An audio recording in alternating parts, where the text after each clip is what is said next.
نقصان پہنچا. تب جا کر جنگ ہوئی غزوہ بدر جو پہلی جنگ ہوئی وہ اس نظریے پر ہوئی, وہ اس اسٹیٹ کی بنیاد پر ہوئی, نہ نمازوں پر ہوئی, نہ روزے پر ہوئی, نہ حج پر ہوئی, نہ زکوٰۃ پر ہوئی, صرف اس لیے تاکہ مسلمانوں کو اس اسٹیٹ سے پیچھے کیا جائے. آج ہم بھی دیکھیں یورپ کنٹری کو کس چیز سے تکلیف ہے, انہیں بھی آج ہمارے اسٹیٹ سے تکلیف ہے, انہیں بھی آج نظام مصطفیٰ سے تکلیف ہے. نہیں تو وائٹ ہاؤس میں اٹھا کر دیکھیے اس کی تاریخ, انہوں نے وہاں پر نماز کا اہتمام بھی کروایا اور وہاں پر انہوں نے روزے کی افطاری کا بھی اہتمام کروایا. کس لیے؟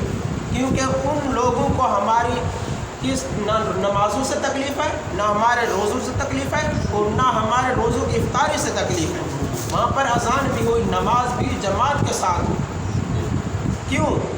کیونکہ انہیں اس چیز سے تکلیف نہیں, انہیں صرف اور صرف تکلیف ہے تو نظام مصطفیٰ سے تکلیف ہے, جس سے آج ہمارے یہ حکمران دور بھاگتے ہیں. اس لیے یہاں پر حکومت کرنے کے لیے نہیں بلکہ لوٹنے کے لیے آتے ہیں. اور عادل حکمران کے لیے تو اللہ کے محبوب نے کیا خوب فرمایا تھا. حضور فرماتے ہیں کہ عادل حکمران کا گزرنے والا ایک دن, اس کا گزرنے والا ایک گھنٹہ عام لوگوں کی بندگی کے 100 سال سے بھی زیادہ عادل ہو. اور پھر عادل کے لیے صرف اتنے ہی نہیں, حضرت معاذ بن جبل جلیل القدر صحابی رسول ہیں, وہ فرماتے ہیں کہ جب عادل مسلمان اس دنیا سے رخصت ہو کر جاتا ہے قبر میں, تو پھر قبر میں کیا یقال للامام العادل, تو اسے کہا جاتا ہے عادل امام کو کیا کہا جاتا ہے, ابشر کہ خوشخبری ہے تیرے لیے. کس چیز کی خوشخبری ہے؟ فإنک رفیق الجنہ, پیارے محمد علیہ الصلوۃ والسلام کا وہ رفیق بنایا جاتا ہے. نعرہ تکبیر, نعرہ رسالت, یا رسول اللہ, نعرہ خلافت, نعرہ حیدری, نعرہ غوثیہ. یہ عادل حکمران کے لیے. اب دیکھیے قبر کس چیز کا مسکن ہے, وہ بچھوؤں اور سانپوں کا مسکن ہے. وہ قبر جس کی اندھیری سے ڈر لگتا ہے, جس کی چیخ اور پکار سے اگر باہر والا سننے والا ہو تو اس کے کان بھی پھٹ جائے. وہ قبر جس کی وحشت اتنی ہے کہ اگر وہ اپنی جو اس کے اندر انسان جاتا ہے اس کو اس طرح دباتی ہے کہ اس کی ایک پسینہ دوسری طرف اور دوسری پہلی طرف ہو جاتی ہے. اتنا دباتی ہے وہ قبر, اتنی اس کی وحشت ہے. لیکن پھر بھی دیکھیے عادل حکمران کے لیے اس میں قبر میں بھی اس کے لیے خوشخبری ہے, قبر بھی اس کے لیے جنت بن جاتی ہے. وہ قبر بھی اس کے لیے محبت, آرام اور سکون کا مسکن بن جاتی ہے. اس قبر میں بھی اس پر اللہ تعالیٰ کی رحمتیں نازل ہوتی ہیں. تو پھر اس کا آپ اپوزٹ بھی دیکھ لیجیے, جب ایک